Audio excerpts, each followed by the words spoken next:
Finalmente. Eu falei, não é possível que as pessoas só perguntaram coisas, eu quero saber a cor do céu. Vai. Além dos fáceis porque são pobres, você teve vários outros cancelamentos. Exemplo, o menino do Ceasa. Você se arrepende por essas falas? Não. Inclusive eu pedi desculpas por uma eventual imprecisão que eu possa ter cometido, mas não no sentido de, cometi um erro moralmente condenável. Não. O caso do menino do Ceasa é muito claro. O menino, ao ser entrevistado, diz que ele é subordinado do Pose do Rodo, que é um criminoso do Comando Vermelho.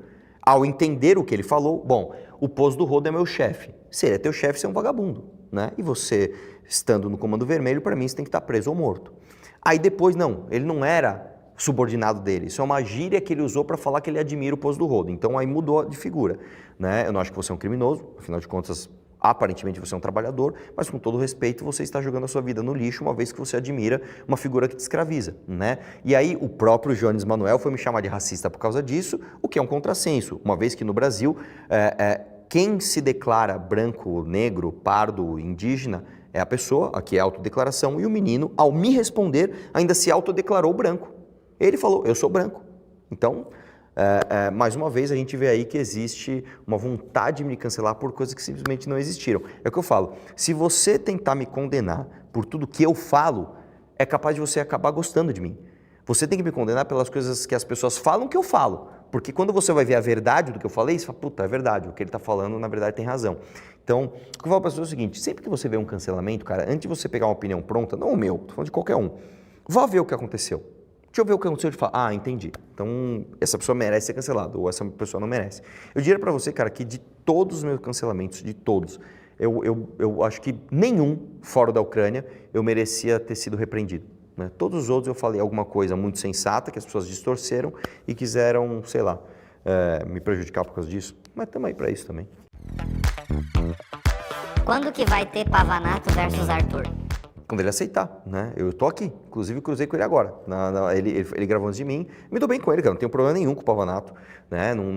Sou cuzão, nada. E aí, tudo bem, como é que você tá? Tá tudo certo, é um cara que eu me dou bem. Provavelmente mandaram essa pergunta pra ele também, no dele, provavelmente ele vestiu o personagem e deu uma xingada, mas eu sou muito mais transparente e mais autêntico, cara. Eu não tenho problema nenhum com o Pavanato, só que eu acho que ele jamais aceitaria um debate comigo, porque eu duvido que ele sobreviveria a, sei lá, 15 minutos de debate sem passar muita vergonha. E digo por quê.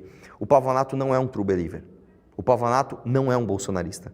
O Pavanato não acredita no Bolsonaro. Eu conheço o Pavanato. O Pavanato não é o cara que olha para o Bolsonaro com admiração. O Pavanato é o cara que olha para o Bolsonaro e fala, isso aqui é um tranqueira, mas ele tem muitos votos, então deixa eu pegar um quinhão dessa popularidade para mim. Por isso que ele não vai debater comigo. Pode escolher o dia, pode escolher o horário e vamos pôr à prova se é isso que vai acontecer. Não vi o que aconteceu. Todo mundo aqui está de prova. Provavelmente ele me chamou de irrelevante em alguma medida. Não dá para debater com o Arthur porque ele não é mais relevante. Nós acabamos de fundar um partido. Enfim, eu não preciso ficar falando tudo isso, né? Mas meu canal é maior que o dele, eu tenho...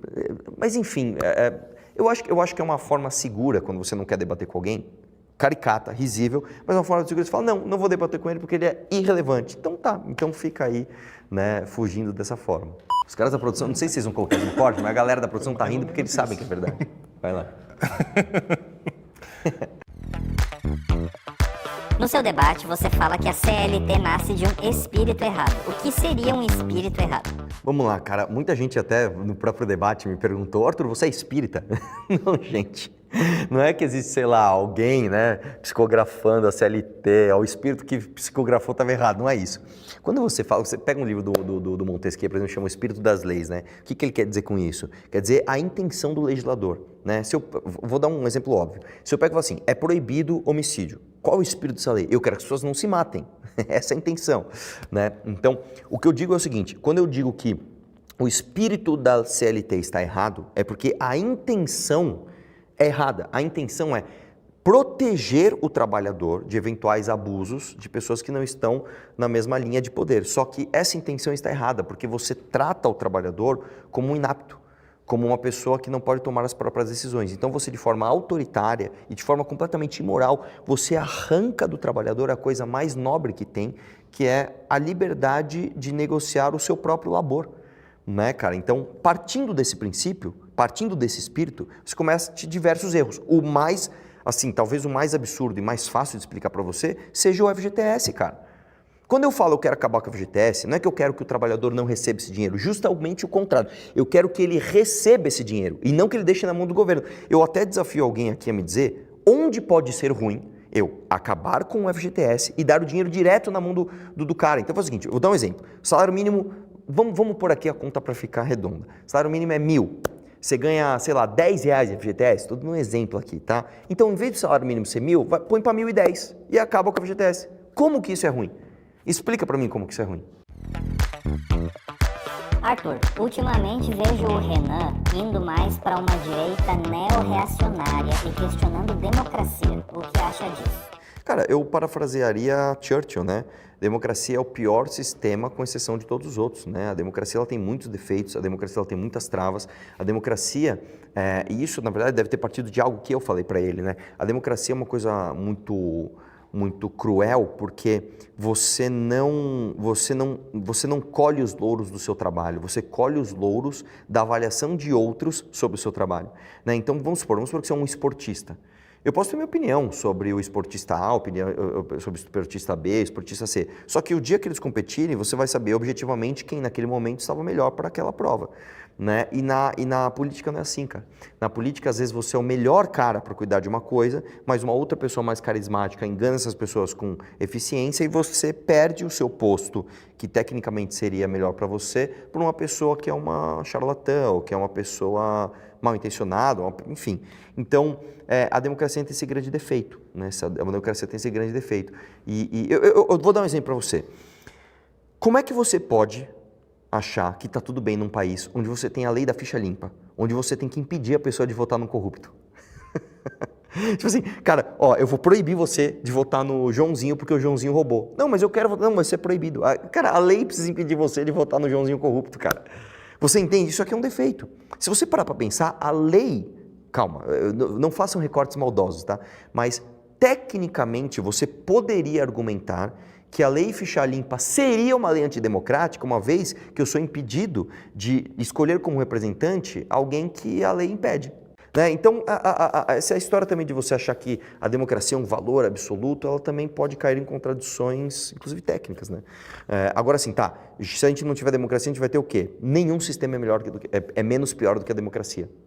Não existe. Então, nós vivemos um sistema democrático, que é o menos pior, que é o que tem, mas ele é profundamente defeituoso. Libertarianismo e comunismo não funcionam pelo mesmo motivo? O liberalismo é o método dos países desenvolvidos? Não. Eu diria para você o seguinte, libertarianismo e comunismo são duas utopias, né, onde eu acho que eles não funcionam por motivos diferentes, mas eles partem do mesmo princípio, né, que é um pensamento utópico. De um lado você tem um super controle centralizado, onde você parte de uma utopia que esse controle super centralizado não teria formas de se corromper e de ter mais intenções, de uma forma que, do outro lado, você acha que a total desregulação e a total falta de controle centralizado partiria de uma autorregulação das pessoas eficiente, o que também não é verdade, né? Haja vista que não é minha opinião. Isso é uma questão histórica. Você não tem, em nenhum momento da história humana, em nenhum lugar do planeta Terra, sociedades que sobreviveram sendo ou comunistas ou sendo totalmente libertárias. Se você pegar o homem das cavernas já pagava imposto. O cara caça, ele divide a caça. O cara faz a casa, ele faz a casa para todo mundo. O cara protege, ele protege o bando. Então, nós somos seres, nós vivemos em conjunto, nós evoluímos para viver em sociedade.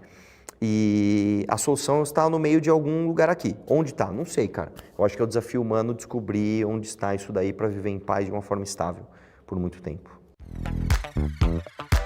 Você culpou mãe solo pelas más escolhas de seus filhos.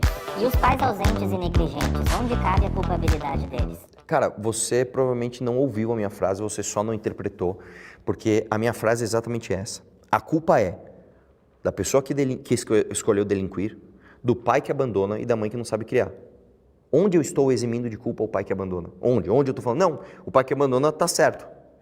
Eu nunca falei isso, cara. E eu também não me ausentei de falar, eu não me isentei de falar.